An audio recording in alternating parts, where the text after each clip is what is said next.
This is Family Time 95, Adapt. Adaptability is such an important human skill. The happiest, most successful people, those who are most at peace, from my perspective, are those who are most adaptable. There's a lot of evidence to suggest that. We're talking about self-management, again, for our social emotional learning competencies. And self-management is really about adaptability. How do we react to the situation, to how we're feeling, to how we're behaving? How do we switch things up so we can change and grow and learn and move forward? There's the famous quote by Dostoevsky that says, "Man is a creature that can get accustomed to anything." And I think that is the best definition of him. I really like that quote. I think of it often, sort of paraphrase it frequently. I first came across the quote, I believe, or it first really caught my attention in Viktor Frankl's book, Man's Search for Meaning. That's a book we spend some time studying in the character and leadership class that I teach. It's a book that I suggest every human being read. Viktor Frankl was a psychologist who was in Nazi concentration camps during World War II. In Auschwitz, I think a camp associated with Dachau. But he tells, in the book, he tells his experience in those concentration camps. But it's a very interesting telling. There's a lot of information. There's a lot of books, movies, television shows about World War II, about that era. But his is an interesting take because he is recounting the events of the time he was in the concentration camp, but he's doing it from the perspective of someone who has a deep understanding of how the mind works. And the whole focus of the book is about how a person can find meaning and purpose even in the most dire situation, even in the most inconceivable horrors like those of concentration camps in World War II. I find the book, every time we go through it for a class, I find it very inspiring and moving, and there's so many things I have underlined in the book from Frankl himself, but he also highlights very powerful things like this Dostoevsky quote, that man, humanity in this case, is this creature that can get accustomed to anything. That can be a negative thing, and it is sometimes. We allow ourselves to get used to things that we don't want. We allow ourselves to settle. We allow ourselves to live with things that are negative. Negative relationships that tear us down.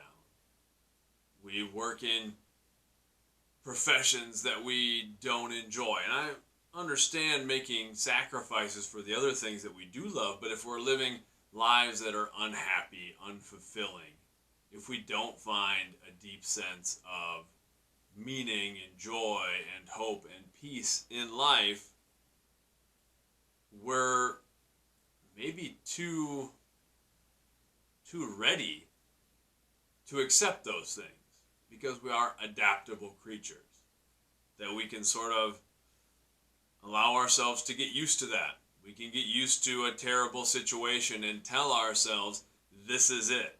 This is as good as it's going to be. This is my existence, my reality.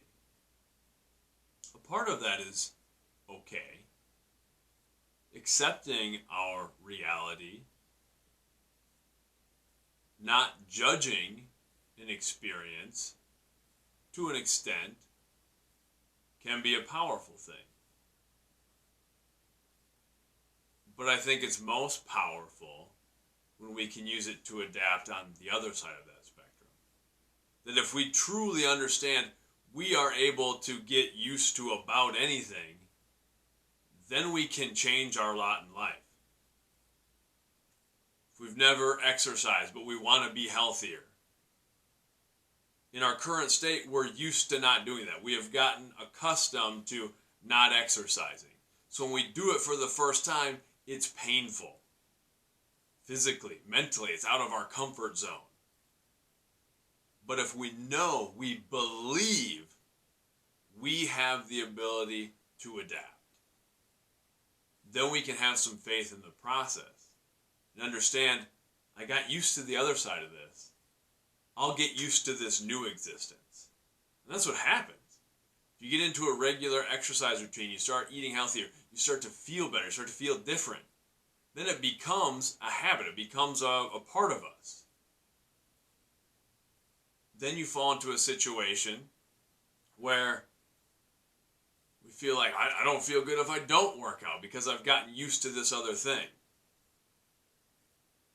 So if we can recognize that, yeah, we can get used to the negative, then we can also get used to the positive. And that goes for absolutely everything.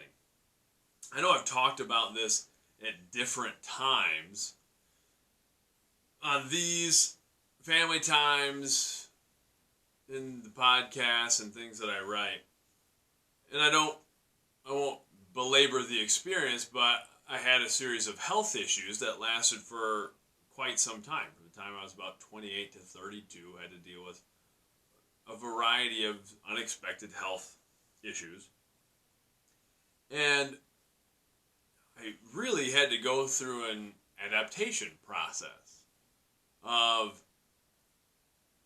accepting the new reality of my existence, but then also having faith that I could climb back and perhaps come out the other side better for the experience. And it was a long process, much longer than I ever thought it was going to be. And it came with some redefining of how I even viewed myself. For instance, one of the issues that I had was a bacterial infection that attacked my digestive system. So I really had to do a very strict elimination diet, struggled to really handle a lot of food very well for a long time.